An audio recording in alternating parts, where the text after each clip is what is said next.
পৃথিবীর প্রথম স্বামীর নাম কি? আদম আলাইহিস সালাম। পৃথিবীর প্রথম স্ত্রী হাওয়া আলাইহিস সালাম। এই দাম্পত্য সম্পর্কটা বড় মধুর, বড় গভীর, বড় ভালোবাসা, ঠিক কি না? স্বামী আর স্ত্রী, স্বামী আর স্ত্রী, এই সম্পর্কটাকে আল্লাহ তাআলা কোরআনে পোশাকের সাথে তুলনা করেছেন। কিসের সাথে? পোশাক। আরবিতে বলে লিবাস। আরবিতে কি বলে? লিবাস। আল্লাহ বলেছেন, ও নারীরা তোমরা পুরুষদের জন্য পোশাক, আর ও পুরুষেরা তোমরা নারীদের জন্য পোশাক। পড়েন সুবহানাল্লাহ। পোশাকের বেসিক্যালি তিনটা কাজ। কয়টা?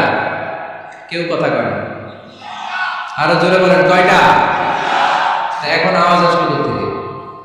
আওয়াজ করে উত্তর দিবেন, চিল্লায় বলেন পোশাকের কাজ কয়টা?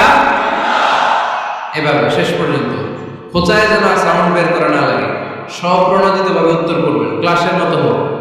তিনটা কাজ। এক নম্বর কাজ হচ্ছে পোশাক ইজ্জতের আবরু, লজ্জাস্থান ঢেকে রাখে, ঠিক কিনা? আমাদের লজ্জাস্থান ঢেকে রেখেছে আমাদের পোশাক। ঠিক তেমনি স্বামী তার স্ত্রীর ইজ্জত হেফাজত করে, স্ত্রী তার স্বামীর ইজ্জত হেফাজত করে, স্বামী তার স্ত্রীর চরিত্র হেফাজত করে, আর স্ত্রী তার স্বামীর চরিত্র হেফাজত করে। এজন্য আল্লাহ একে অপরের উদাহরণ দিতে যে লেবাস বা পোশাকের সাথে তুলনা দিয়েছেন। সুবহানাল্লাহ পড়ে। পোশাকের দুই নম্বর কাজ হচ্ছে সৌন্দর্য। এই যে কত সুন্দর ডিজাইন করা, এমব্রয়ডারি করা পোশাক যখন আমরা পরি সুন্দর লাগে না? তেমনি পুরুষের চোখে নারী সুন্দর, নারীর চোখে পুরুষ সুন্দর, স্বামীর চোখে স্ত্রী সুন্দর, স্ত্রীর চোখে স্বামী সুন্দর। সুবহানাল্লাহ পড়ে। পোশাকের তিন নম্বর কাজ হচ্ছে কমফোর্ট, আরাম দেয়া, প্রশান্তি দেয়া। শীতকালে এই যে আমরা ব্লেজার পরেছি, জ্যাকেট পরেছি, অনেকে চাদর গায়ে দিয়েছেন, কেউ মাথায় রুমাল দিয়েছেন, কেউ গলায় মাফলার দিয়েছেন, একটা উষ্ণ উষ্ণ আরাম আছে না নাই? আবার গরমের কালে পাতলা সুতি কটনের কাপড় পরলে একটা আরাম আছে না নাই? তাহলে পোশাক পরলে যেমনি আমাদের দেহ প্রশান্ত হয়, আরাম পাওয়া যায়, তেমনি স্বামী স্ত্রীর স্পর্শ পেলে সে আরাম পায়, তার হৃদয়টা প্রশান্ত করে দেয় কে? আবার স্ত্রী স্বামীর সঙ্গ পেলে তার মধ্যে প্রশান্তি এনে দেয় কে?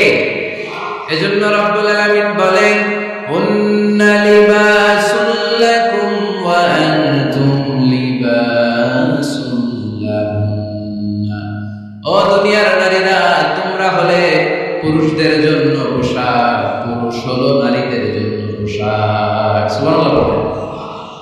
পোশাক যেমনি ইজ্জত আপনার হেফাজত করে, তেমনি স্বামী স্ত্রী একে অপরের ইজ্জত হেফাজত করে। পোশাক যেমনি সৌন্দর্য বাড়ায়, স্বামীর চোখে স্ত্রী সুন্দর, স্ত্রীর চোখে স্বামী সুন্দর। পোশাক যেমনি আরাম দেয়, স্বামী তার স্ত্রীর স্পর্শ পেলে, স্ত্রী তার স্বামীর স্পর্শ পেলে হৃদয়ে প্রশান্তি অনুভব করে, ঠিক কিনা?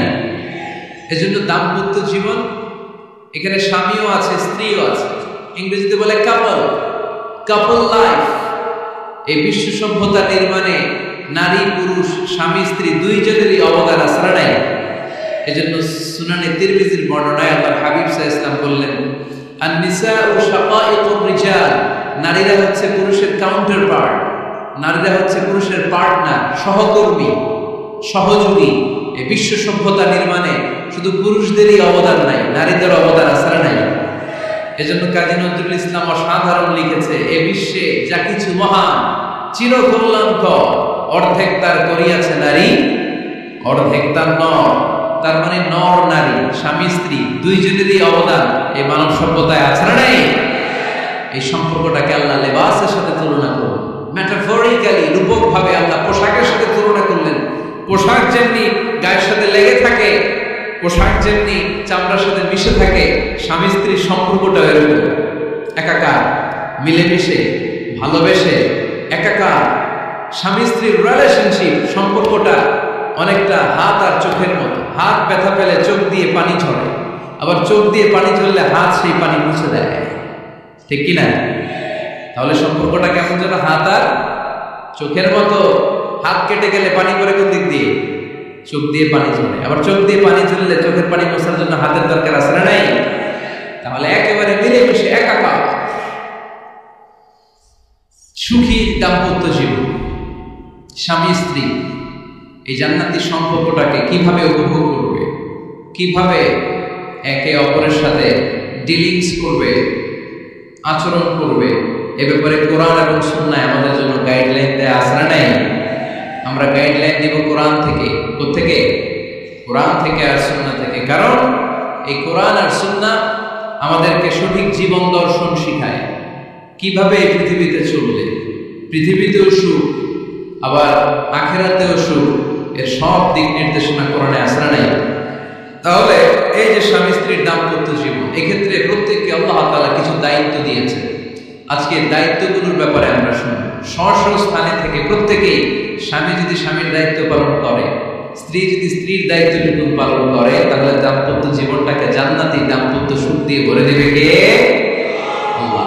আমাদের প্রত্যেকের দাম্পত্য জীবন সুখী হোক, সমৃদ্ধ হোক, আমরা চাই কি চাই না? অনেকে বলে হুজুর সুখ নাই, সুখ নাই, ঘরের ভেতরে গেলেই জাহান্নাম।